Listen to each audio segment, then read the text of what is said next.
Welcome to the online class, children.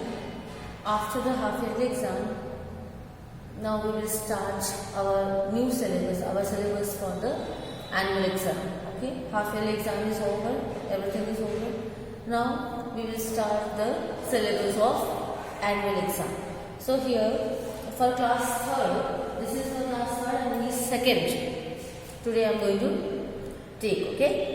So the chapter from which we will start is up to from 15th chapter. Lesson 14 up to it was come in half yearly.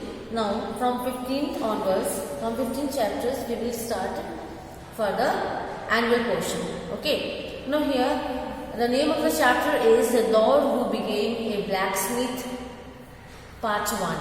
2 parts are there. Okay. So it is divided into the 2 chapters like 15 and 16. So the first part we will learn in the 15th chapter. Okay. So here now we will go. Now we will start the reading. Okay. So here once Lord Harrison was making a journey. On the way, his coach broke down. Luckily, there was a smithy nearby. Okay. Here one lord was there. His name was Havisham. Okay. He was making a journey.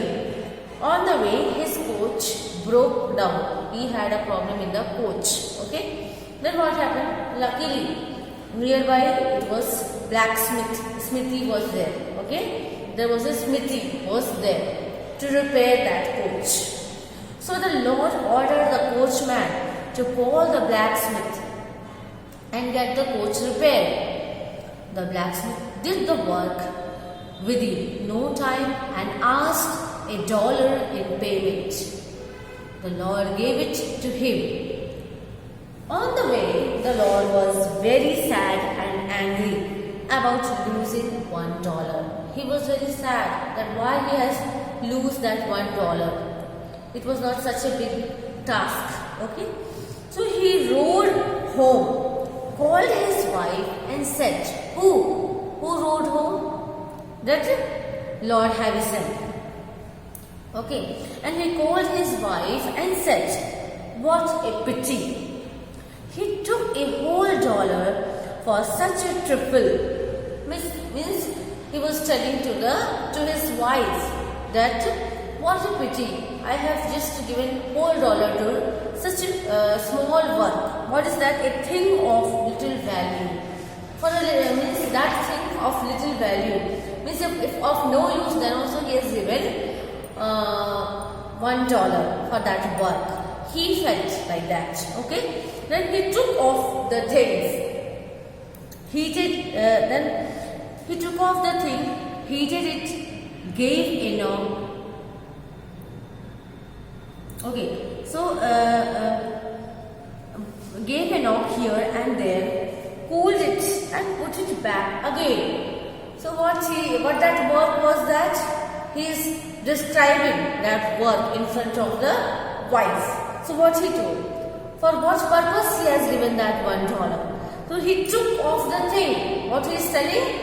That smithy was there, and that's blacksmith. What he has done? He took off the thing. Okay, heated it, gave a knock here and there, cooled it and put it back again. Such a small work, nothing of no value that work. Such a easy and simple work. Okay, so he was describing all these things, what happened to him on the way to his wife. Okay, and he gets $1 for that, and for that only he gets $1. I have given that $1 for that small work only. Okay, useless work. The blacksmith must be making more money than I allowed. Now that man, that Lord, he was telling, okay, it means that he is making more money. Okay, so he is doing all this work and he is making more money as compared to me. As compared to me, he is making more money. It's so simple to do that work. Who is telling? Lord is telling to his wife. His wife was also greedy. She said, why don't you try to learn that work? also try to learn that work. Why don't you try it? So that you can also get money. You watch that blacksmith for some time and take over his job. You have to observe how he is doing the work. You have to watch how he is doing the work. Who? That blacksmith. And you have to observe and take over his job. You can do all that by the end of the summer. And you can do it all that by the end of the summer. So the Lord began visiting the smithy and watching the blacksmith at work. So always he used to go to the smithy, okay? And he watched how he do the work. Then it all seemed very simple to him. When he saw that work, every day he used to visit over there, and when he see all that work while doing him, when he used to do that, then he felt that it is so simple. It seems very simple to him. To whom? To that Lord. He thought that there was nothing to learn much at all. It is very simple work and it is not so difficult. So no need to learn too much. I can do it by my own. Who is telling this? Lord. After a week he made a smithy. Then he made a smithy near his farm. Okay. He asked his coachman to fan the fire with the bellow. Bellow means, a pipe-like thing to blow air. This is like a pipe-like thing to blow air. So that fire can burn properly, no? Now, he himself took the hammer. He himself took the hammer to hit, to hit that iron on all. Soon a farmer came from a nearby village. Suddenly a farmer came from nearby village, bringing a piece of iron, and he brought a piece of iron with him. He asked the Lord to forge a plough. He asked the Lord to forge a plough. Means here, forge means what? To shape a place. Okay, to shape a place of the blacksmith where, to heat the iron. To make a new shape, okay, that place is known as a forge, okay. So here, that farmer asked Lord to give that shape of a plough. He asked Lord to forge a plough, okay. He bring a piece of iron with him and he asked the Lord to give a shape of plough, so that he can use in farming. Now the Lord looked at him, took the piece of iron and thrust it in the forge. He took the piece of iron and pushed it. Thrust means push it in the forge,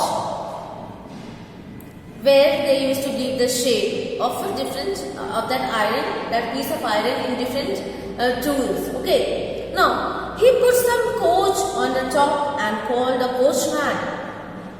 Hey, there blow the fire. Now here, hey, there blow the fire.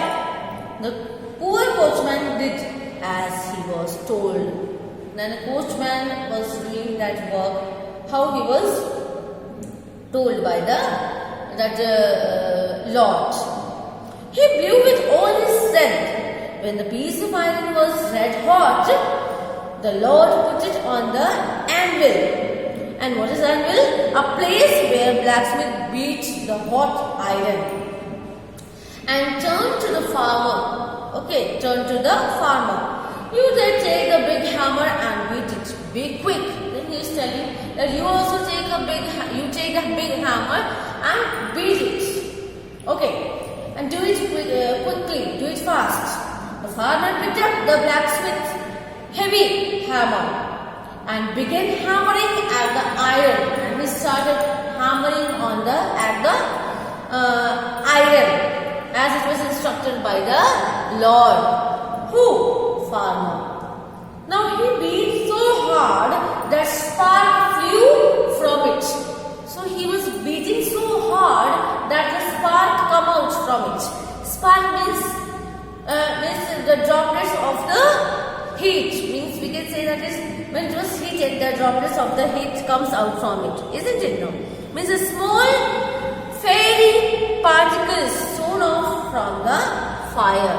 Small particles thrown out from the fire. That is fairy particles. Which particles? Fairy particles. Now, fiery particles means fiery means when it was burned, that fire particles comes out. Okay, so that was known as that is a spark. Okay, now here, so the farmer picked up the blacksmith heavy hammer and began hammering at the iron, and he was started hammering at the iron. He beat so hard that spark flew from it. He beat so hard that spark flew from it. The Lord took a small hammer and joined him. And the Lord also took a small hammer and joined him. Okay? As what he was doing, he also started doing the same. Now, the big hammer went bang, and the small one clang clang. And the big hammer went bang, and the small one became clang clang. This clang clang means the unpleasant sound was coming from that. Okay, when they were beating, when they were beating with the hammer, and what they were beating? That beating at the iron. So the sound was coming out, and there was unpleasant sound, like pieces of metal hit each other. Like pieces of metal when hit each other, the different unpleasant sound comes out, and that was known as what? Clang clang. So it was so irritating sound. The sound of the hammer was heard everywhere again and again because they were beating that iron. Okay, and the spark was also coming out. Why they were beating that iron? To forge a plow, to give a shape of a plow. Okay, now the farmer saw that the iron had cooled and turned dark. Now what the farmer saw? The iron had cooled and turned dark. But there was no plow coming out of it. But there was no change. No change means no shape was changed. No plow coming out of it. It was remained like that, a piece of iron. Okay. Then the Lord thrust the iron back in the forge, and again he thrust, means again he pushed the iron back in the forge, and ordered the coachman to blow the fire, and ordered the coachman to blow a fire. As soon as the iron was red hot, he put it on the anvil. The farmer and the Lord started hammering the iron piece again, and the iron became thinner and thinner. Now, they are again, after doing that again, they started that process. Okay, the same process they repeated, and no result was coming out from it. Okay, so the iron became thinner and thinner, and what instead of that, what happened? The iron became thinner and thinner. No shape was coming out from it. Then it is of no use. So he don't know how to do it. He felt that it was so easy task. It is very easy task to do. It is very simple work to do to earn money. But when he was, but now when he is doing, now he feel that it is very difficult. Now you see here. Said the farmer, the iron became thinner and thinner. Said the farmer, you shall spoil the piece. This was this way and all for nothing. And if you will do like this, you will spoil the piece of iron in this way, whatever we are doing now, and we will get nothing. And whole piece will get spoiled, and there will be no result. We will not get anything from it. Then what happened? What do you know about it, you fool? The Lord scolded him. Come, coachman. Now the Lord scolded him to the farmer. Scolded to the farmer. What do you know about this? You don't know anything. Okay. And then what happened? The Lord scolded him, and come, coachman, take the hammer from him and beat it hard. Now better, he ordered the coachman, take the hammer from him. From who? From the farmer. And now you start again beating with the hammer. You do the same process. Now he will not do because you don't know the use of that. Okay, now the coachman and the Lord began this work. Now the coachman and the Lord began that work again. Wham, clang, clang. The same sound was coming out. Wham, wham, clang, clang. With a different sound, unpleasant sound when the piece, when they're hammering the iron, this unpleasant sound was coming out. That sound is known as a clang, clang, wham, wham. But there was no plow coming out of the iron. There was no plow coming out of the iron. It was remain like that, and it is getting spoiling after step by step. Okay, now here, after a while the Lord said to the farmer. Then the Lord said to the farmer, I have never seen such a poor iron. Then he is not blaming his work.